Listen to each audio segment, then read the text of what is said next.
Hi, my name is Isabelle Pazar, and I am a first-year DMA in flute performance. Hi, my name is Debbie Chen, and I'm a first-year master's in bassoon performance. This semester, Debbie and I collaborated on the Gabaye Sonatine for flute and bassoon, and we chose to perform movements 1 and 3 for this festival. Gabaye was born in 1930 and studied at the Paris Conservatoire.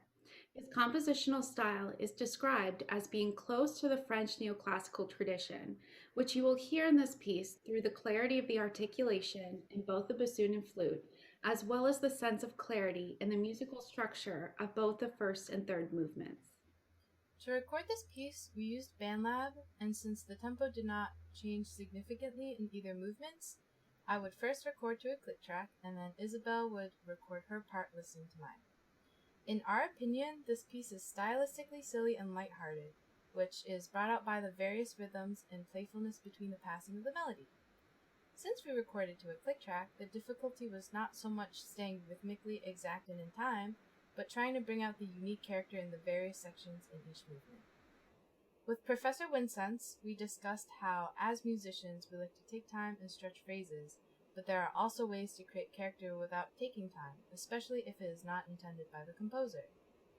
Many times, rhythmic motives and themes will repeat at multiple points throughout each movement. So we had to pay careful attention and plan ahead as to what unique character we wanted to bring out for each theme and motive, and how we were going to do that to avoid making the two movements sound monotonous.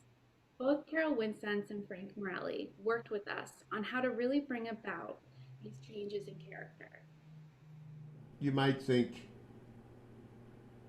well, you could go two directions with this. Do you want the louder things to be meatier and fuller in length, kind of, and the pianos shorter and lighter and shorter?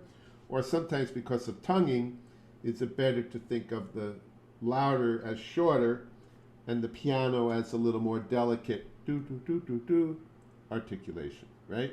The point being, you can use the articulation to help develop the changes in character interpretation, right? So we've been at forte, down to piano, mezzo forte.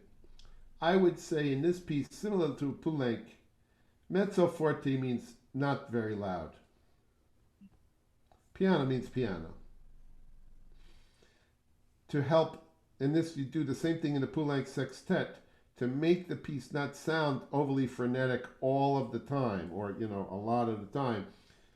Often we'll say in rehearsal, let's really think of mezzo forte as mezzo piano, so that there's more room.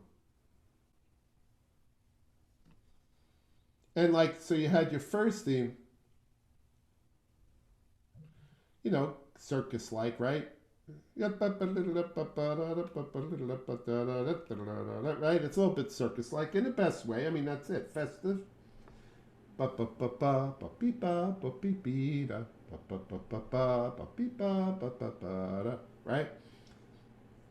And then he gets back, he starts throwing back in the 30-second notes and things. Because bassoon has a couple of, but mostly you just in the bassoon. And the flute has what, relatively speaking, is a little more, not a lot, not like the second section, a little more lyrical a theme than the first one, a little less active than the first one. All right. And so the point of that is both interpretation, grabbing each character, but form. Otherwise, to the listener, if you kind of just go wailing through it, it all starts to sound the same. Pleasant, but the same. So if our goal is not to change tempo too much, then it's in character, texture, dynamic, articulation, style, right? All that stuff is what's going to make it different. And this kind of music, first of all, it's a chamber music. So in chamber music, even when playing in an ensemble, personal character is more important. To be somewhat diva-esque about it, a little bit more, like selling it, you might say. When you play in the orchestra, when you have a solo, your solo character should be there. and even your personal solo character, not just. I mean, when you play bolero, it's not like you could throw too much of yourself into it if you're a bassoon player, or even deafness. There's certain sort of sound that people expect.